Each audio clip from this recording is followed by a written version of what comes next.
Welcome to another edition of Believe in Giants. Bob Harper with two-time Super Bowl champion Carl Banks. Tell a friend to tell a friend. Happy Thanksgiving week to all. Carl, how are you today? I'm doing well, Bob. How are you?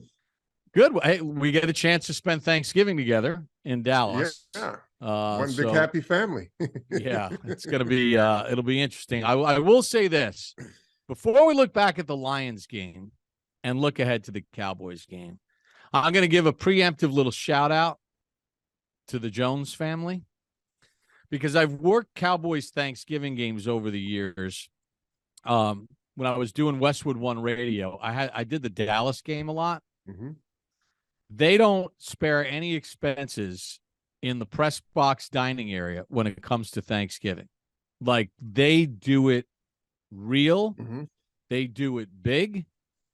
And I remember once asking them about it, and they're like, well, look, we got this game. Everybody's got to work on Thanksgiving. We want to try to make it as close to home as possible on a work day for everybody. And you'll see what that spread's like in the press box. It's always a great spread anyway. Yeah. But they really make it nice for Thanksgiving.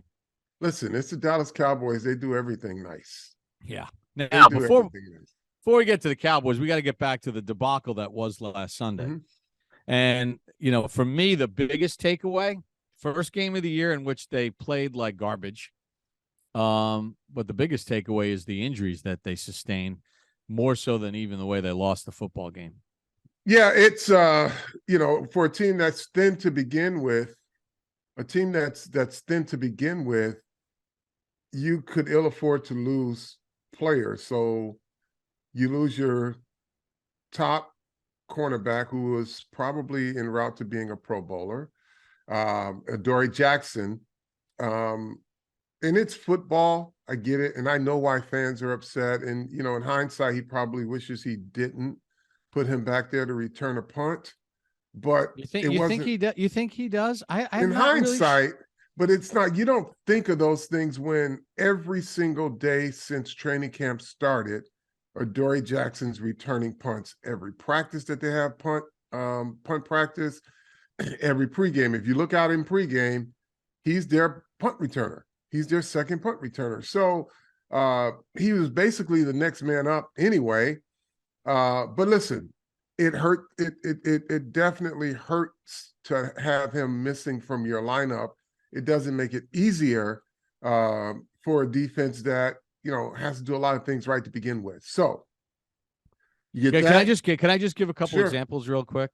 Yeah, the Atlanta Falcons are predicated on their run. Cordero Patterson is a very important part of that. Well, guess what? He returned a kickoff for a touchdown, and he's got the most kickoff returns for touchdowns. He returns kickoffs as part of his job. Yeah. Duvernay with Baltimore, same thing. He's part of their rotation. Peoples-Jones. How about Desmond King, who we saw against Houston with Stingley banged up?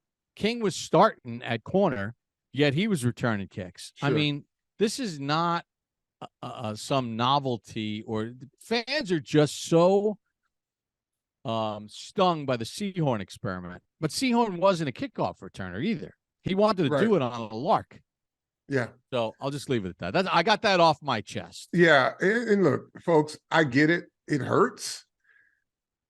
But he's a punt returner by trade.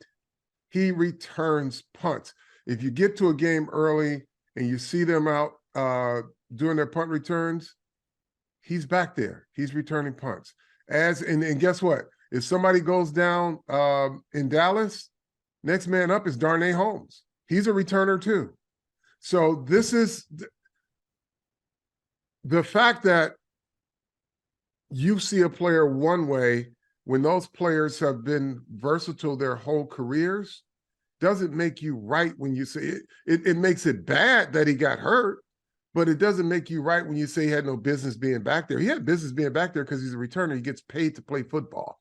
He gets paid. And if he couldn't do it, they wouldn't put him back there. And if he didn't think he could do it, he wouldn't go back there. This wasn't one of those, hey, coach, let me play wide receiver this week. Or, hey, Andy Reid, I'm Kelsey, let me throw a tight end pass. It's not one of those deals. It is a guy who returns punts, I should say. And So then go ahead. I want you to go Wandale ahead. Robinson had his, and this is heartbreaking too, had his best NFL game, 100 yards receiving, and he goes out on basically a freak thing because he was basically out of bounds. I don't know if he tore his ACL as he was falling down out of bounds, but I think in the field of play, he was still running. Yeah, he got thrown out of bounds. I think when he got spun around, his foot caught or whatever. Listen, on our Twitter timelines, stop bombarding us about Mara and ripping up the field or whatever. It's already been announced. First of all, it's not Giants Stadium; it's MetLife Stadium. It's owned by the Giants and Jets. There is not a paintbrush can't be used on a wall without the consent of the other team. Right. Nothing can be done without the two teams agreeing to it. And it's already been announced that they're going to go to a different type field turf. They're not going to grass. It's impossible to go to grass. MetLife Stadium is one of the busiest stadiums in the United States. Now, I know some other stadiums like AT&T and some of those other places have these big national events. They have NCAA tournament games. They have big college football games. And MetLife Stadium doesn't operate necessarily in that space because it doesn't have a roof. But it is used as much, if not more, than any stadium in the country during the course of the year. It is not feasible to have grass when there are that many events, both big that you hear about, concerts and all that other stuff, soccer, and smaller events that maybe you're not that familiar with, but that field gets used constantly. So the grass thing ain't happening. Yeah, and nor should it, because it's not a sustainable surface in this region of the country. People say, well, Lambeau Field, they have grass. Well, Lambeau doesn't have the amount of concerts, tractor pulls, and all the other stuff, because if they did, they would probably go with a multi-use surface as well. So, look, it's going to be a different turf. I think it needs to be changed, but here's the other thing too. Technology has to catch up with that surface. It's like, I follow NASCAR a little bit, and you'll hear, every once in a while, drivers and pit bosses and team owners talk about how they've got to get either the tires or the surface to be more compatible. And they've started to do that over the years, but that's the same with shoes. They got to be compatible with the surface, and I don't think they quite figured out what type of shoe you can wear on that and what's the best shoe, because it's not like grass. You can go long cleat, short cleat, depending on how the grass is or how wet it is. You see a multitude of different type of shoes out there. The guys are trying to find what works. Yeah, I mean, this is the 13th year of MetLife. Now, all these new stadiums, we saw it in England. They're building one in, I think, in Spain or whatever, where, I mean, the grass rolls out, a turf field is underneath. You can roll grass out. They have a greenhouse that's in this gigantic space that keeps the grass. But they're not building a new stadium. They just built this one. All right, let's get this moving in the right direction. You ready to get on to the Cowboys, as Bill Belichick would say, on to the Cowboys? Yes, it is time. I officially moved on yesterday, I think yesterday morning via Twitter. So Cowboys are good. Newsflash, right? They got more sacks than you can put 42 sacks. That's more than you can do on a shopping spree. That's a lot of sacks. Good, arrogant, fun to watch if you're a Cowboy fan. If everybody else, you hate the fact that they are just flying high, and that's just the reality of it. So for the Giants, and I kind of started this little thread, hashtag path to victory. I don't know Daboll's cadence in his meetings with his players, and I'm not speaking for him, but if I had to speak, to a player, first thing I would say to them, they don't fucking respect you. They don't respect you. Their defensive backs don't respect your wide receivers. Their defensive line doesn't respect your offensive line. They don't respect your quarterback. They don't respect you. That's first and foremost, right? And then I would say, you know what? Nobody's picking you to win this. And this is not a rah-rah, but these are the realities of where they are and where you are. But I would be real. Nobody's picking you, nor should they. You got a group of wide receivers that they call you Walmart wide receivers. They can't find you as a pass rush. That's what the word on the street is. What pass rush? Thought they were supposed to be so good. They can't pressure, right? That's what they're saying about you. Quarterback, your own fan base don't even believe in him half the time. So, yeah, they don't respect you. Nobody's picking you, nor should they. So you got an opportunity. You got an opportunity. Not going to be easy. But the one thing you can't do, you can't get punched in the face like the Detroit Lions did you. And I made the analogy on there, and you're a big boxing guy, so you know this. Being at the end of a Tommy Hearns jab, you just can't get out the way of it. They can't have another performance like that, right? But the reality is, Aaron Rodgers didn't beat the Dallas Cowboys. The offensive line and those running backs beat the Dallas Cowboys. It wasn't because of Aaron Rodgers lit it up. It's because they took the air out of the ball because some of the same problems that the Giants have with their off-ball linebackers, not finding fits, not being where they're supposed. Leighton Vander Esch is one of those guys too. And I'm going to tell you this, and see, this is where my path to victory comes in, because I say to Nick Gates, I got you in a dogfight, dude. In the foxhole, I'm rolling with you, Nick Gates. You Nick are my bleeping Gates Nick in your world. Fucking Gates, right? Nicky G. In a foxhole, I'm with you, because I know you are going to punch somebody in the face, right? And all I need you other guys to do is follow. Evan Neal,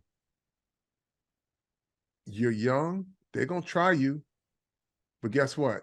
You're pretty good. Andrew Thomas. Or Matt Pert, if he's playing. Yeah. Andrew Thomas, you keep doing what you're doing. Yeah. You keep doing what you're doing, right? So you got enough pieces. It ain't going to be easy, but there's a path to victory. Play to your strengths, which means you can't turn the ball over. You can't make a lot of mistakes, because Dallas will make you pay, right? But you don't want the unforced errors. You don't want delay of games. But I'm going to say this. Saquon Barkley said you ain't wavering. Go tell Nick Gates that. Nick, we ain't wavering. They don't think we're good enough anyway. Let's just go see. Right? That's the emotional part of it, but that's the reality part of it, because you got enough good players to cause problems. And that's what you want. You want to be good enough to be a problem. And then down the stretch, you see what happens. But you cannot let it get away from you with your own unforced errors. Well, that's the Giants can't turn the ball over 3 times. No, I mean, no, you can't. They got to play a turnover-free game. Path to victory. Hey, Dex, I'm in the foxhole with you, dog. I see what you're doing. They see what you're doing too, but they don't respect you. Not openly. They see you ragdolling everybody every game. Leo, they say you fell off. I would just say that. But y'all just good enough to be a problem, right? And then I say to Jalen Smith and Tate Crowder and Micah McFadden, be where you're supposed to be. I'm not going to ask you to do a whole bunch, but when we call a defense, if you fit where you're supposed to fit, you don't even have to make the tackle. As a matter of fact, if you get blocked doing your job, because the other guys can do the rest for you. You think Landon Collins will get a jersey this week? I certainly hope so, because he's a gamer, and it's all hands on deck, you know. But your path to victory defensively is make it a Tony Pollard game. Don't Tony Pollard and Zeke Elliott. I'm not going to disrespect Zeke because he's a hell of a football player still, and he contributes. You want to make it one of those games, because you know what Dallas is going to do? They're going to be listen, there's nothing wrong with it, but I'm just saying it. They're going to be arrogant enough to think, and probably to have a pretty high level of confidence, that they can throw on the Giants corners all day long. And why shouldn't they think that way? They got really good receivers, really good tight end, and the Giants are playing with backup corners. And backs that can catch it. Yeah, and backs that can catch it. So they should feel arrogant enough that, hey, look, the other thing is, Carl, and I know what Wink Martindale said last week, with as far as Kayvon Thibodeau as an example, he's doing a lot of things that aren't showing up on the stat sheet to free people up and all that other stuff, right? We're a positionless defense, but he has to have a bigger impact. They need him to have a bigger impact, and that means getting the quarterback to the ground. That means, last week they didn't even touch Jared Goff. Right. I don't think you got to. If you're not getting sacks, you better at least be roughing Dak Prescott up to get that mindset going. Again, defensive line, your pass rush, word on the street is what pass rush. That includes your edge rushers too. But your execution is important. Darius Slayton, you have to now, and I hope this is happening. I have somewhat of a relationship with a lot of those guys in the building, but it's not my place to give them this type of talk. But Darius Slayton, be a leader. And when I say be a leader, it's not based on, it is based on your performance, but from yesterday until Wednesday night, you should have every receiver on a Zoom call, doing study sessions, doing checks, doing all of those things, because he's a student of the game, Bob. And that I saw from him his first week in training camp. As he's watching practice, he's going over defenses, he's going over checks, and he's talking to guys next to him about what he's seeing. I know he's there. Listen, he went from, people wanted him out of the door to being their most reliable and productive wide receiver. But the next phase for him this week, when you got all these new guys out there, David Seals and all them, Seals is a gamer. Think what you want. Walmart people get paid too, so let him live. Like, no, I'm serious. They call them Walmart receivers, a bunch of Walmart receivers. Well, you know what? They get paid. And you know what? People come there. But if you're Darius Slayton, no stone unturned with your teammates, because I know how he studies and I know how he prepares. He's got to help Daniel Jones help this offense, not on the field, because it's all walkthroughs this week. It's all mental preparation. And the physical, those guys will be ready to play. Dallas is on a short week too. But your guys, this is your path to victory. You have to do the little things over and above and then show up on Sunday and execute those things. But you can't have mental errors, right? You're not going to be perfect, but you can't have the mental error. So I'm taking my best and smartest receiver, and I'm not excluding Kenny Golladay, because I think he's going to build on what he was doing. Oh, by the way, Kenny, they don't respect you either. They never have, but you're just stringing a few together. Let's see if you can string a few more. And then when it's all said and done, you say, y'all must have forgot. I played this game at a pretty high level before too. That's the Kenny Golladay that has to continue to build down the stretch, starting against Detroit and going forward. because I think we've seen how this staff will feed you more the more you do, right? You'll see your role increase. So, but the wide receivers, bunch of no names versus a defensive backfield, and Diggs shut Jefferson down, held him 3 catches. Why should he respect anybody in the Giants receiver room, right? Right. And listen, part of what helped Diggs shut Jefferson down, they got 7 sacks in the game. My point exactly. They were terrorizing Kirk Cousins. Mm-hmm. He was shaken back there. I mean, after those first couple of series when he was getting whacked around, well, guess what? All the timing's off. You don't have a pocket to step into. You don't have confidence to let it rip because you think you're going to get whacked every second. I mean, they had 7 sacks. Sure. They had to have 20 hits on them. Sure. And so, but as far as Diggs is concerned, his PFF scores goes through the roof. They don't say assisted by pass rush. So that being said, I'm riding with Nick fucking Gates. I'm in the foxhole, right? Hey, Nick Let's Gates. find out. Carl, basketball is back. BetOnline remains your #1 source for all your sports betting needs this season. You'll always find the latest odds, team matchups, info, player news, trends. It's all at BetOnline.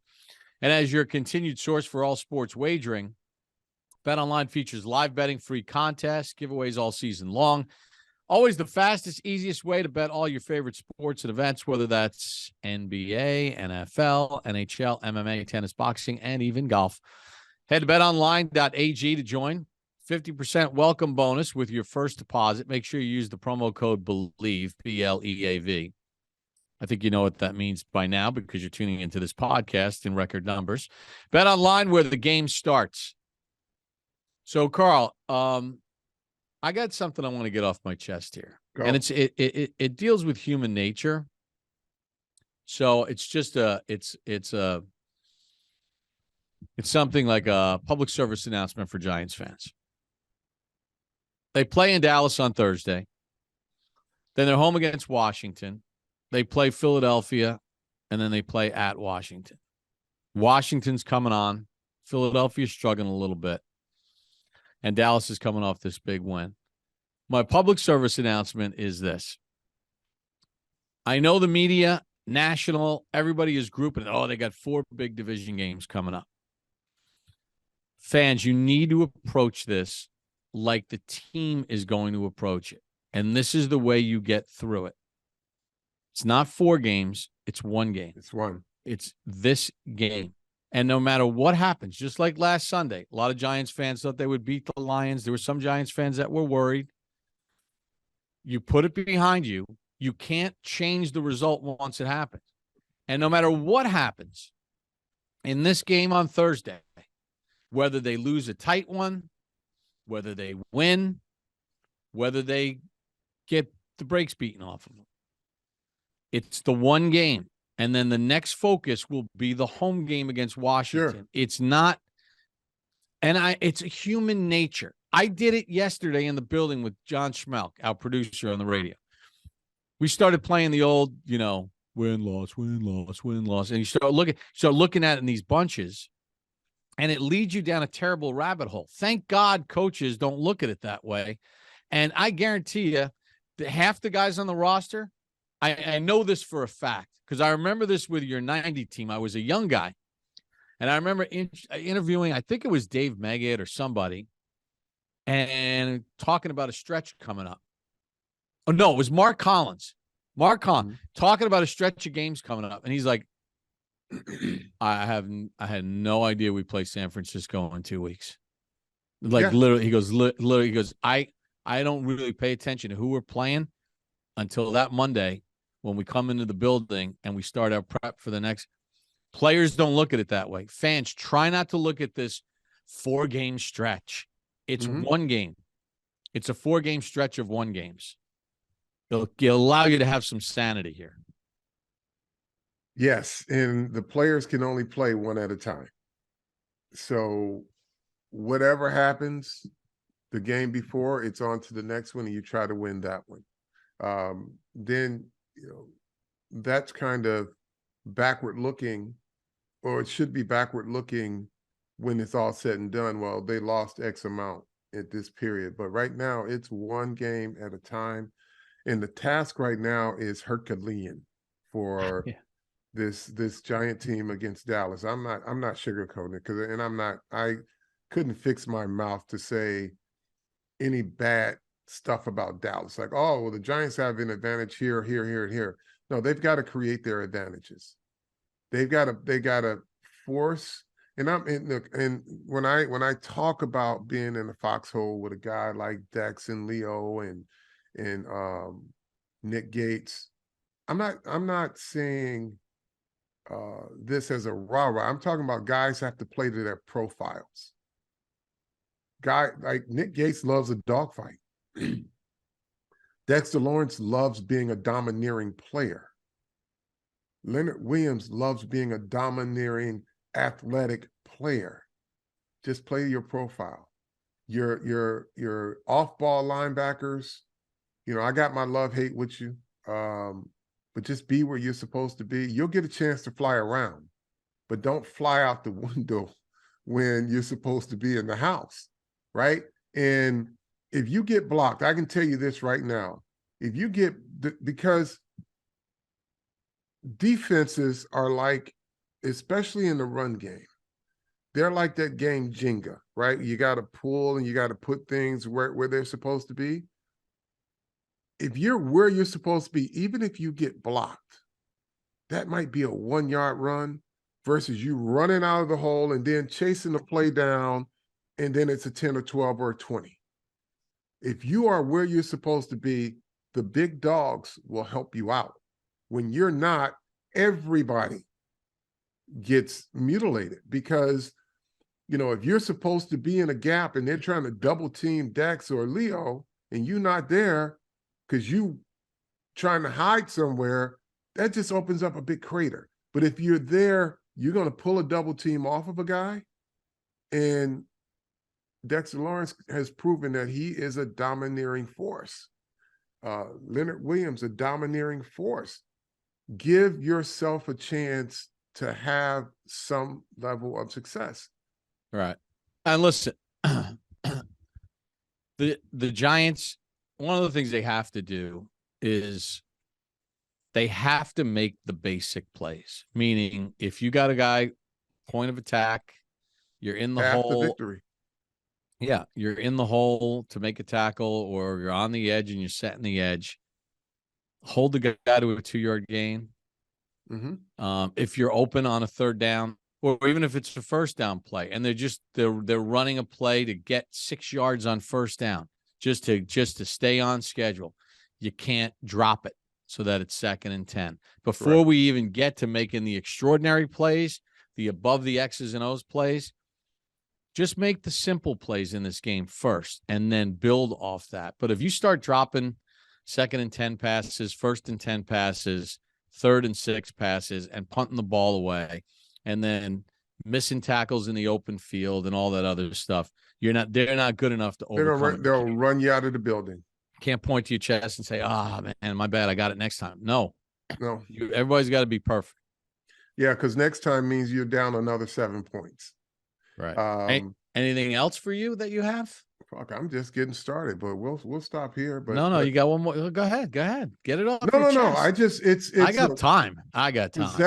Possessions are at a premium. Both sides of the football, they have to value those. I have confidence that Mike Kafka, just based on what we've seen in their diverse run personnel groups, that they'll find a way to get something going in the run game. Receivers, you can't drop balls because what they do, they try to scheme you open, and if you're open, you got to catch it because the next one ain't going to be like, if it's 2nd and 10 and they got you at 8 and you drop it, then you ain't getting it on 3rd and 8 because they're bringing the house at you. So every possession is premium. I say the same thing defensively too. When the wizard wink calls something, be where you're supposed to be. Be where, even if it's pressures, and they haven't had any success with pressure to note of.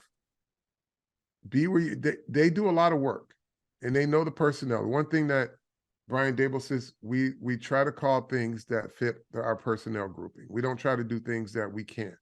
So just trust, when you go in that game, they believe you can do it. That's why they're calling it. But it's execution of the little things. Play to your profile. Guys who are not built like that on this team, just get in their hip pocket. They will carry you. You just do your job. Simple. And you got to do it well, and you got to prepare well. And it still won't be easy, and it's not guaranteed, but you will give yourself a chance, because in the NFL, they say it's any given Sunday, but this game every week, you'll see teams have opportunities. And what they'll say is, well, the game got away at this point, right? You don't want that to be the thing. Well, they hung in there for a quarter, and then after so-and-so fell down and CeeDee Lamb went for 75 yards, the game got out of control because the Giants aren't built to come from behind 14 points. Do the things that are necessary, the little things that are necessary. Make it harder for Dallas, because they're arrogant, and they've earned that right? But you've got to be that guy who's standing in the 12th round. And then you'll see, who's got the best punch at the end. Cowboys have lost 3 straight on Thanksgiving. They lost in overtime to Vegas last year. They lost to Washington in 2020, Buffalo in 2019, beat Washington in 2018. So can I hit our audience with a little fun fact? Yeah. So the Giants in the Super Bowl era, because they played a lot of Thanksgiving Day games pre-World War II, but they've only played 4 in the Super Bowl era. LT with the 97-yard pick six in 82. They won in Detroit. 92, you were on that team. You did sack. You got a sack in that game. Mm-hmm. Actually, that game was a little bit closer than the 30-3 score would indicate. I think it was 9-3 at the half. And then Emmett went off in the second half. Yep. Then in Denver, 26-6, they lost in 2009. And then in 2017 at Washington, they lost 20-10. In the Super Bowl era, the Giants have not scored an offensive touchdown on Thanksgiving.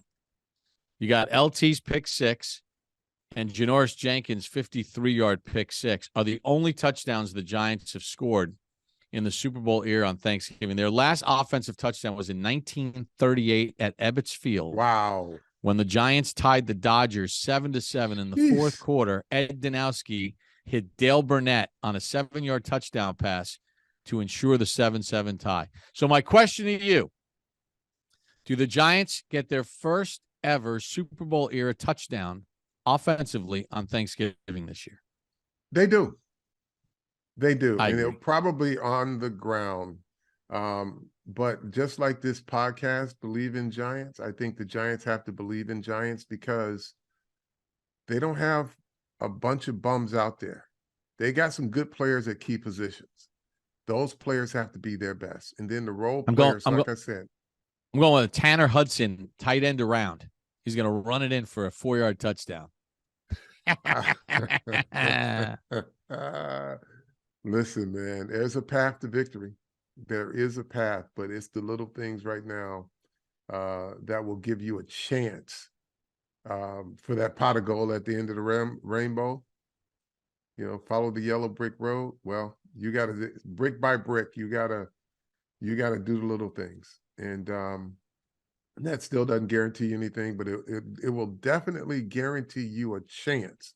You will have an opportunity, because there are good players at good positions on this team. They're not stacked like Dallas, but there are some good players that can be disruptive, and the role players have to be where they're supposed to be and do the little things. No self-inflicted errors. Favorite part of the Thanksgiving meal for you?